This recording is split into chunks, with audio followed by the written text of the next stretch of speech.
Hello, I'm back with lesson 2, which goes with 1 and 3. Honestly, they're kind of a piece. It's kind of hard to just stick with lesson 1.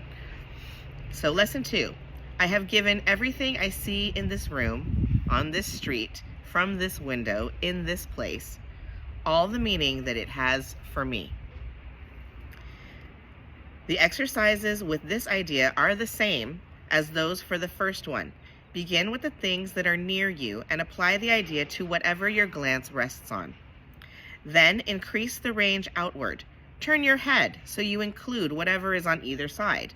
If possible, turn around and apply the idea to what was behind you.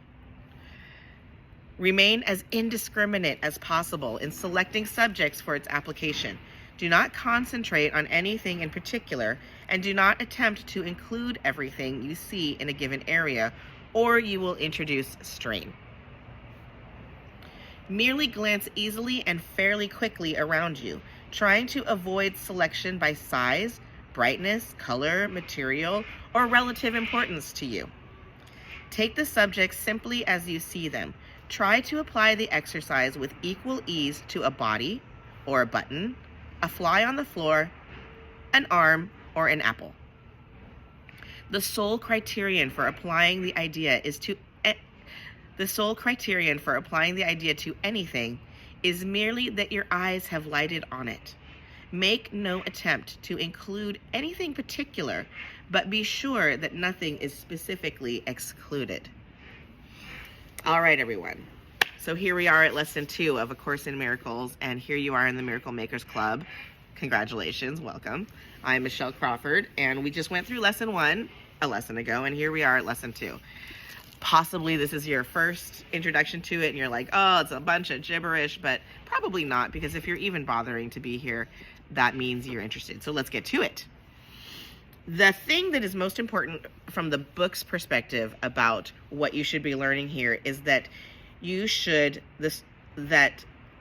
you should be indiscriminate in applying the exercise.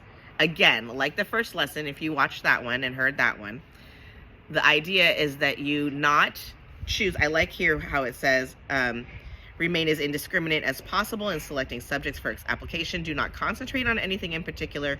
Do not attempt to include everything you see in a given area, or you will introduce strain. Merely glance easily and fairly quickly around you, trying to avoid selection by size, brightness, color, material, or relative importance to you. That's a little bit more guidance on how indiscriminate the text wants you to be.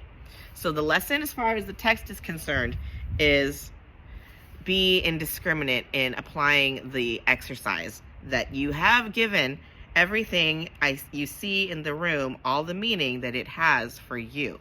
Okay, now let's transition over to what are my thoughts on this lesson after basically obsessing over lesson 1 and 2 the whole entire time I have even known about A Course in Miracles. Lesson 1 and 2 are some of my most quotable quotes in life, because I just keep coming back to them and applying them all the time. So here's what I want to say about I have given everything I see in this room all the meaning that it has for me, especially in relation to lesson 1. Nothing I see in this room means anything. Nothing you see in the room inherently means anything. Goes hand in hand with you have given everything all the meaning that it has for you. Together, those two ideas are so empowering. Nothing has inherent meaning, but on its own, by itself. You have the power. You have given to everything you see, indiscriminately, bees, flowers, trees, people's hands, your hands, body parts, inanimate objects, all the meaning that it has for you. The next thing that I think when I empower myself with this idea is I have the power to give everything I see meaning. Wow.